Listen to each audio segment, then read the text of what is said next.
boleh kita bincangkan dalam sesi soal jawab.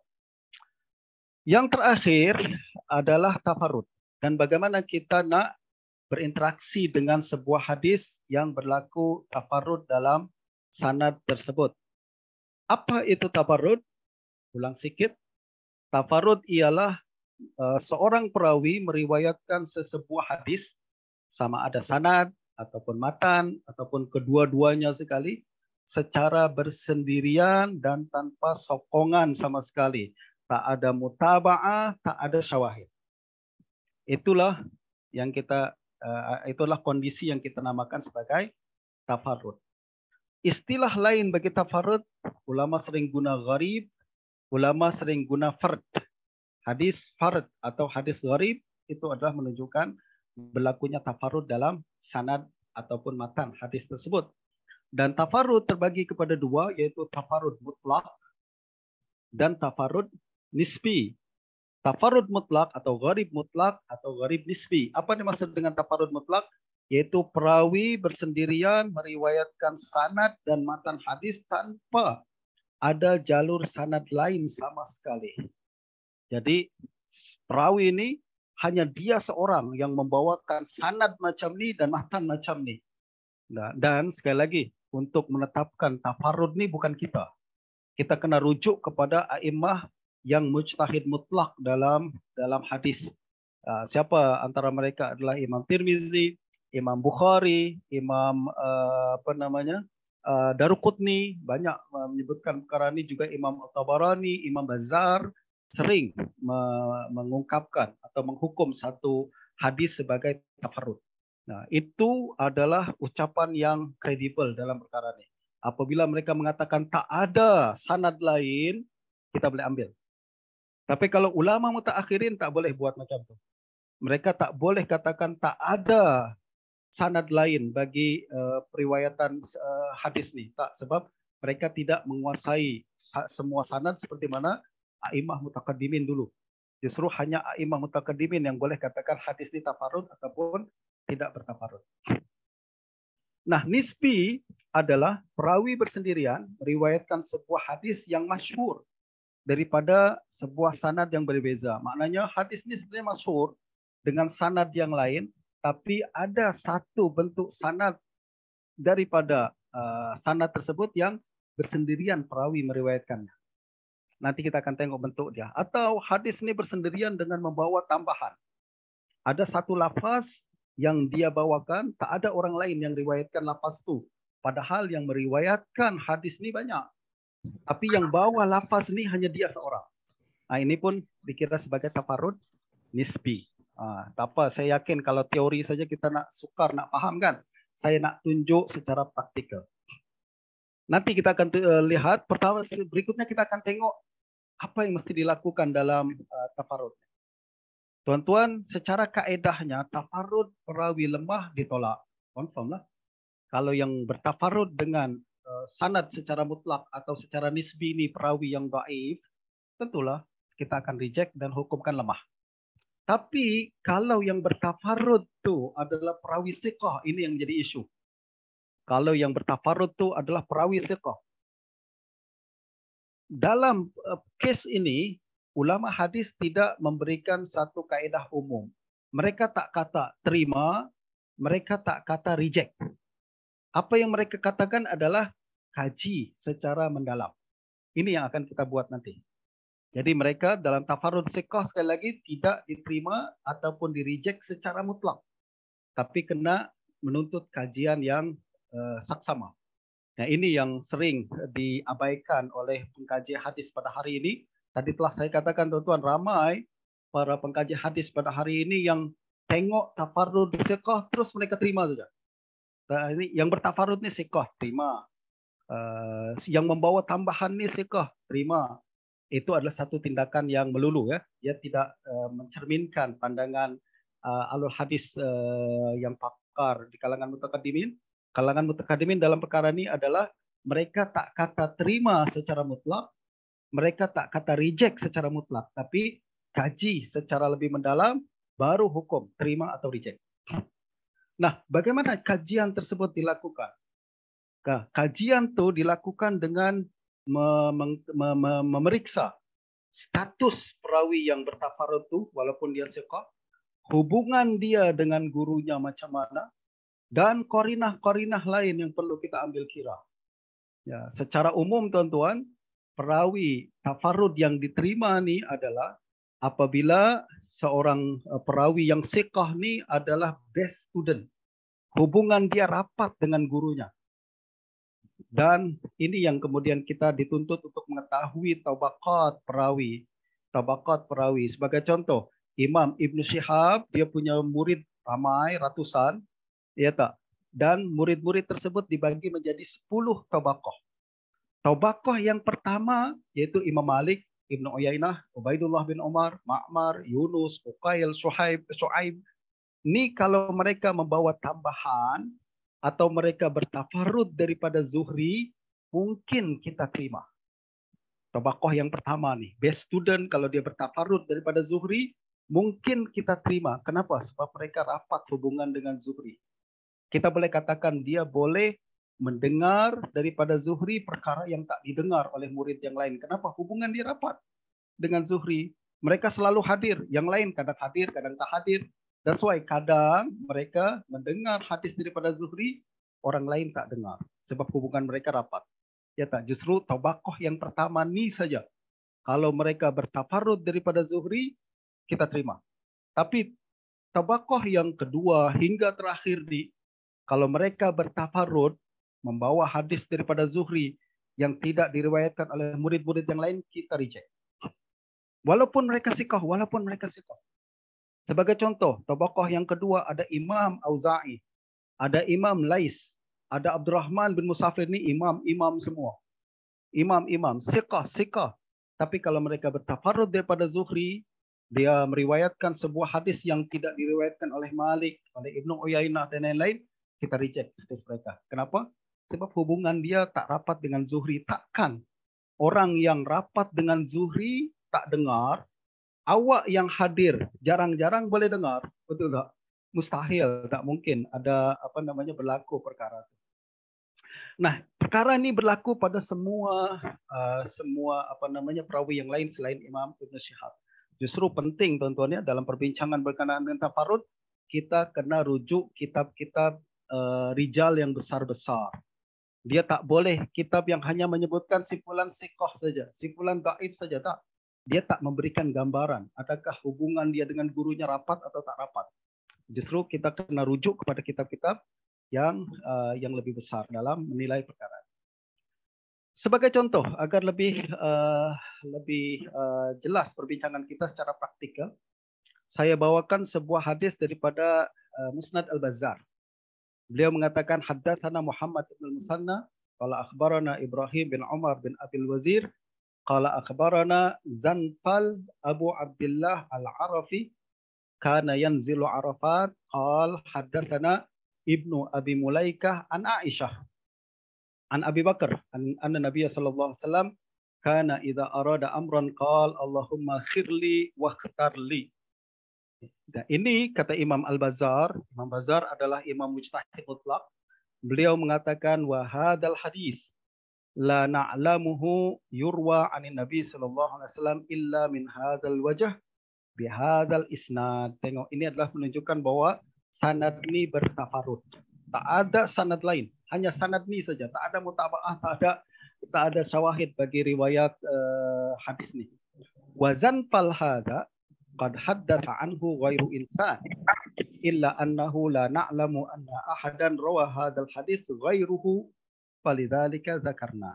Zanfal ni memang diriwayatkan oleh ramai perawi yang lain, tapi tak ada orang lain yang meriwayatkan hadis ini selain beliau. Itu sebabnya kami sebutkan dalam kitab Al-Bazzar. Untuk makluman tuan-tuan, Musnad Bazzar adalah antara kitab yang memang spesialis menyebutkan hadis-hadis yang tafarud macam ini. Justru kalau tuan-tuan meriwayatkan hadis daripada Al-Bazzar, kena hati-hati. Kebanyakannya adalah hadis-hadis yang bertafarud dan dia perlu kajian mendalam untuk mengetahui status hadis tersebut. Oke, kita lakukan takhrij. Kita kumpul riwayat nih dan kita dapati memang macam yang disebutkan oleh Imam Bazzar. Apa dia? Semua sanad kembali kepada Zanfal bin Abdullah. Semua sanad kembali kepada Zanfal bin Abdullah. Ya, bermakna Zanfal bertafarud dalam meriwayatkan hadis ini daripada Ibnu Abi Mulaikah. Murid-murid beliau sepakat dalam perkara ini. Sama ada Ibrahim bin Omar bin Abil Wazir, lalu kemudian Abul Mutarrif, Hatim bin Salim, Muhammad bin Omar Al-Muti'i, semua muwafaqah, sepakat bahwa riwayat ini adalah riwayat Zanfal daripada Ibnu Abi Mulaikah. Bermakna Zanfal yang bertafarud daripada Ibnu Abi Mulaikah. Tak ada mutaba'ah. Tak ada perawi lain yang menyokong riwayat Zanfal daripada Ibnu Abi Mulaikah. Tak ada mutaba'ah. Ini yang kita sebut sebagai tafarrud. Nah, dalam case macam ni, apa yang mesti kita lakukan? Nah, dalam case yang macam ni, seorang penyelidik perlu mengajukan soalan-soalan berikut. Pertama, siapa Zanfal Ibnu Abdullah ini? Bagaimana status adalah dan dhabat beliau? Yang kedua, siapa Ibnu Abi Mulaikah yang dikatakan sebagai gurunya tuh? Jadi kan Zanfal an Ibnu Abi Mulaikah. Siapa Ibnu Abi Mulaikah nih? Yang ketiga, bagaimana hubungan Zanfal dengan Ibnu Abi Mulaikah? Adakah rapat? Adakah beliau murid best student Ibnu Abi Mulaikah ataukah tidak? Tadi kaedah kita kan, kita hanya terima tafarud daripada best student kan. Dan kalau setakat sekoh saja kita masih tak terima tafarud tersebut. Nah, ini 3 soalan yang tuan-tuan kena ajukan setiap kali berjumpa dengan case tafarud. Nah, untuk mudahkan tuan-tuan, saya sudah dapatkan siapa Zanfal nih. Ada terdapat dalam kitab Mizanul I'tidal Imam Az-Zahabi. Beliau mengatakan Zanfal Al-Arafi Al-Makki an Ibnu Abi Mulaikah qala Ibnu Ma'in laisa bisyai'. Kata Ibnu Ma'in laisa bisyai' maksudnya tidak siqah. Wa qala Ad-Daruqutni dha'if. Wa qala An-Nasa'i laisa bisiqah. Wa qala Al-Humaidi kana yal'abu bihi sibyan. Apa makna kana yal'abu bihi sibyan? Budak-budak sering memperlekehkan beliau. Maknanya muru'ah beliau itu sangat rendah. Bukanlah orang yang dihormati, orang yang berwibawa, orang yang punya karakter. Tak. Budak-budak pun ambil perlekehkan dia. Maknanya dia bukan seorang perawi yang kuat ya. Dari segi adalah dan segi dhabat. Dari sini kita boleh katakan perawi yang macam ni bertafarud, confirm kita reject. Kita tidak sahihkan tafarud dia. Apalagi kalau dia bertafarud daripada guru dan seorang ulama yang bernama Ibnu Abi Mulaikah ni. Ibnu Abi Mulaikah adalah imam Syekhul Haram. Syekhul Haram maknanya adalah profesor hadis yang ada di Masjidil Haram. Tentulah murid dia ramai. Takkan seorang Syekhul Haram murid dia seorang, ramai. Dan di antara ramai murid itu takkan satu orang saja riwayatkan hadis ini daripada dia. Kalau dia riwayatkan hadis, confirm puluhan dan ratusan orang riwayatkan hadis itu daripada dia. Sebab pada hari itu orang berminat untuk kumpul riwayat, ya kan? Ya kan? Takkan satu orang saja yang riwayatkan. Justru dalam perkara ini kita mengatakan kemungkinan yang sangat besar bahwa Zanfal bukan hanya keliru dalam periwayatan ini, dia telah melakukan satu kesalahan yang besar. Justru pertama, status dia lemah dan hubungan dia dengan Ibnu Abi Mulaikah pun dipertikaikan. Justru kita boleh mengatakan bahwa hadis ini adalah hadis yang dhaif. Untuk makluman tuan-tuan, kesalahan dalam tafarrud lebih berat berbanding kesalahan dari karena mukhalafah. Ya, justru kalau seorang perawi bertafarrud dalam sebuah hadis, maka dia menjejaskan adalah dan dhabat dia. Dan kita boleh katakan bahwa hadis ini adalah hadis yang lemah dan tidak boleh dijadikan sebagai hujah. Itu tafarrud mutlak. Sekarang tafarrud nisbi atau gharib nisbi. Apa contoh dia? Contoh dalam Imam At-Tabarani berkata dalam kitab Awsat, Haddatsana Miqdam, qala haddatsana ammi Sa'id bin Isa, qala haddatsana Mufaddal bin Fudalah, qala akhbarani Muhammad bin Ajlan an Abi Zinad an Abdurrahman Al-A'raj an Abi Hurairah anna Rasulullah sallallahu alaihi wasallam qala man kana yu'minu billahi wal yawmil akhir falyukrim jarahu hingga akhir hadis. Imam At-Tabarani lalu berkata, lam yarwi hadal hadis an Muhammad ibn Ajlan illa Mufaddal ibn Fudalah. Tidak ada yang meriwayatkan hadis ini daripada Muhammad bin Ajlan melainkan Mufaddal bin Fudalah. Apa maksud ucapan Tabarani ini? Maksudnya hadis ini masyhur daripada sanad yang lain. Tapi menerusi sanad Muhammad bin Ajlan hanya Mufaddal bin Fudalah saja yang riwayatkan. Ini yang kita sebut sebagai gharib nisbi. Tak macam tadi Zanfal, tak ada orang lain yang riwayatkan selain dia. Tak, ini masyhur. Cuma riwayat dari satu sanad ni saja yang tak yang gharib. Nah, jadi kalau kita buat takhrij, kita akan jumpai banyak sanad bagi hadis ni. Cuma yang di akhir ni yaitu Mufaddal bin Fudalah daripada Muhammad bin Ajlan, hanya dia saja yang riwayatkan. Tak ada orang lain yang riwayatkan daripada beliau. Ya, ini yang kita sebut sebagai gharib nisbi atau farad nisbi. Berkenaan dengan status gharib nisbi, kita sama juga tanya siapa Mubarak bin Fudalah, Mufaddal bin Fudalah, dan siapa Muhammad bin Ajlan, bagaimana hubungan kedua-duanya. Kita akan dapati secara ringkas bahwa Muhammad bin Ajlan seorang ulama Madinah, justru beliau terkenal di Madinah, sedangkan Mufaddal bin Fudalah adalah seorang ulama Mesir. Kalau orang datang dari Mesir meriwayatkan daripada seorang perawi di Madinah, murid-murid yang ada di Madinah tak meriwayatkan hadis itu daripada Muhammad bin Ajlan, kita pun pelik. Ya kan? Takkan orang datang sekali jumpa dengan Muhammad bin Ajlan dapat sebuah hadis yang tak dimiliki oleh orang yang lama duduk bersama dia di Madinah. Ini yang kita katakan tafarrud membawa kepelikan, ya. Justru para ulama menolak tafarrud yang macam ni.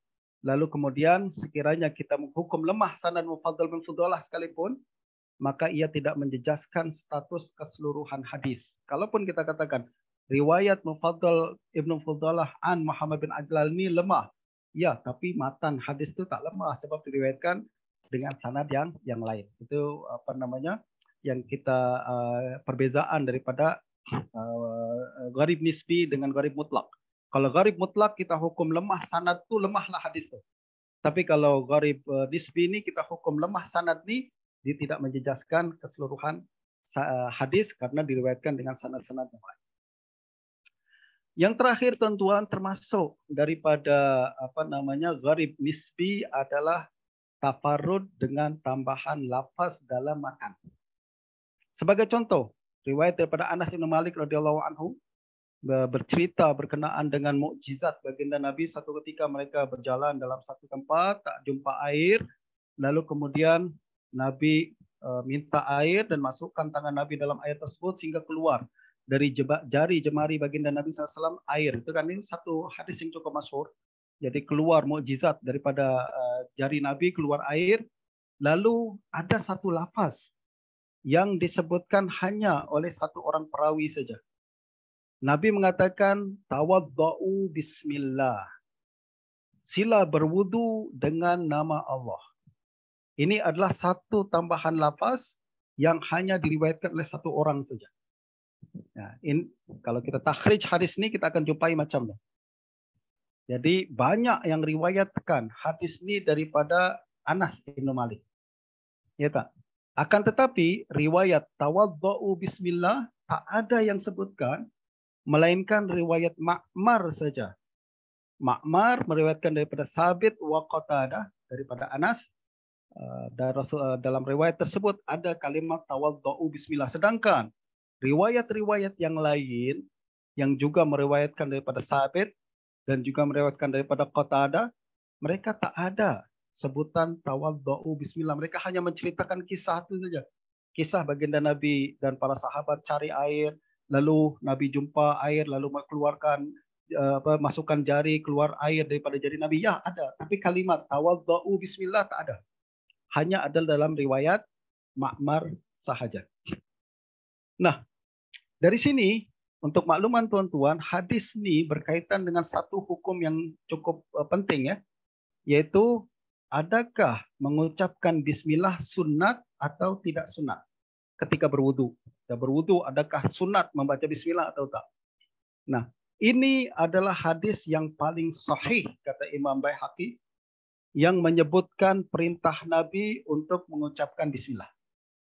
Jadi sebab perintah Nabi tawaddau bismillah, berwudulah dengan nama Allah, itulah perintah kan. Perintah itu memberikan faedah wajib ataupun sunat. Dan ini adalah hadis yang paling kuat dalam perkara ini. Nah, dalam case ini tuan-tuan, kita ada dua pilihan. Sama ada kita mengatakan riwayat tersebut betul atau riwayat tersebut silap. Ya, ini maksud saya tambahan, riwayat tambahan kalimat itu betul atau tambahan itu silap. Oleh karena yang meriwayatkan hadis ini adalah Ma'mar, ini yang menjadi permasalahan. Pertama kita kena kaji dulu siapa Ma'mar bin Rashid, bagaimana adalah dan babat beliau, bagaimana hubungan beliau dengan guru beliau itu siapa Qatadah dan Sabit gitu enggak. Yang kedua, siapa yang menyalahi Ma'mar? Siapa murid-murid Qatadah lain yang tak sebut perkara itu? Bagaimana adalah dan dobat mereka? Bagaimana hubungan mereka dengan Qatadah dan Sabit itu? Sebab kita nak tarjih salah satu kan. Dan tarjih itu berkaitan dengan quantity dan quality dan quantity. Nah, kajian ini tuan-tuan saya ringkaskan berkenaan dengan Ma'mar. Beliau adalah imam yang sangat besar. Itu sebabnya masuk dalam kitab Tazkiratul Huffaz yang menghimpun nama-nama hafiz ya kan dalam Tazkiratul Huffaz termasuk Ma'mar. Ma'mar di sini adalah Imam Hujjah Abu Urwah Maulahum Al-Basri Ahadul A'lam Alimul Yaman. Beliau asal dari Basrah, menetap lama di akhir hayatnya hingga tinggal di Yaman. Ulama banyak puji Ma'mar, antaranya Imam Ahmad mengatakan walaisa tadummu ma'maran ila ahadin illa wajadtahu fauqah. Engkau nak bandingkan Ma'mar dengan siapa saja dia lebih tinggi. Yahya juga mengatakan huwa min asbatin nas fi Zuhri. Dia termasuk orang yang paling kuat kalau meriwayatkan daripada Zuhri. Cuma masalahnya hadis ini bukan daripada Zuhri, daripada Qatadah. Betul tak? Bukan dari Zuhri. Nah, dan seterusnya. Tuan-tuan akan dapat kesimpulan bahwa Ma'mar ni imam hujjah dan thiqah. Justru kalau dia tak menyalahi sesiapa, kita akan sahihkan hadisnya. Cuma kita nak tengok siapa kalangan yang menyalahi Ma'mar. Siapa kalangan yang menyalahi Ma'mar. Pertama, Hamad ibnu Zaid, imam thiqah. Dia riwayatkan daripada Sabit, daripada Anas, daripada Nabi, tak ada sebutan tawaddau bismillah. Begitu juga Humaid Al-Tawil, Imam Siqah, meriwayatkan daripada Sabit juga, daripada Anas tak ada sebutan tawaddau bismillah. Sa'id bin Abi Arubah daripada Qatadah. Sa'id ni bukan calang-calang murid Qatadah, dia termasuk murid terbaik Qatadah. Jadi kalau kita tengok tabaqat murid-murid Qatadah, kita akan letak Sa'id antara tabaqah yang pertama. Dia best student daripada Qatadah. Dia tak sebut tawaddau bismillah. Begitu juga Hisham Ad-Dastawai, dia juga murid terbaik Qatadah, tak sebut tawaddau bismillah. Syu'bah, murid terbaik Qatadah, tak sebut tawaddau bismillah. Kita pun ragu-ragu. Ma'mar memang imam. Ma'mar imam. Tapi yang menyalahi beliau, yang tidak menyebutkan bismillah ni, jauh lebih imam, jauh lebih tinggi riwayatnya apabila meriwayatkan daripada Qatadah. Sebab hubungan mereka lebih rapat dengan Qatadah berbanding Ma'mar. Jadi kalau kita tengok Sa'id lebih rapat dengan Qatadah, juga Qatadah rapat dengan Qatadah, Hisham pun rapat dengan Qatadah. Hafalan mereka pun tinggi berbanding Ma'mar. Ya. Dan untuk makluman, Ma'mar berjumpa dengan Qatadah, usia dia masih kecil, 14 tahun. Berbeza dengan Sa'id yang terus mulazamah Qatadah hingga ke akhir hayatnya. Begitu juga Qatadah dan Hisham. Dan ini yang kemudian membuat kita ragu-ragu. Jangan-jangan Ma'mar silap dalam perkara ini. Sebab menyalahi orang-orang yang lebih thiqah daripada beliau. Satu lagi tuan-tuan, riwayat Malik dengan sanad yang lain, ya tak? bukan menerusi Sabit dan tidak menerusi Qatadah, menyokong riwayat jumhur tadi, yaitu tidak mengatakan tawadhu'u bismillah. Malik, tuan-tuan kenal siapa dia? Imam Siqah, Hafiz, Hujjah kan? Juga tidak menyebutkan perkara ini.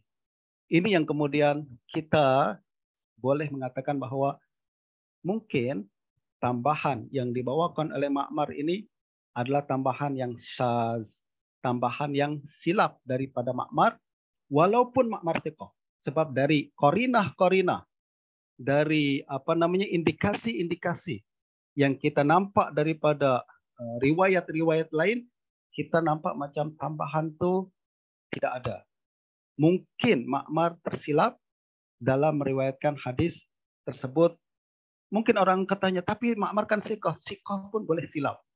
Tanda siqah silap adalah kalau dia menyalahi riwayat yang lebih kuat dan riwayat yang lebih ramai. Ya, justru perkara ini adalah perkara yang mungkin ada perbedaan pandangan, akan tapi bagi saya perkara yang paling kuat adalah tambahan tersebut bukan tambahan yang sahih daripada baginda Nabi Shallallahu Alaihi Wasallam. Wallahu a'lam.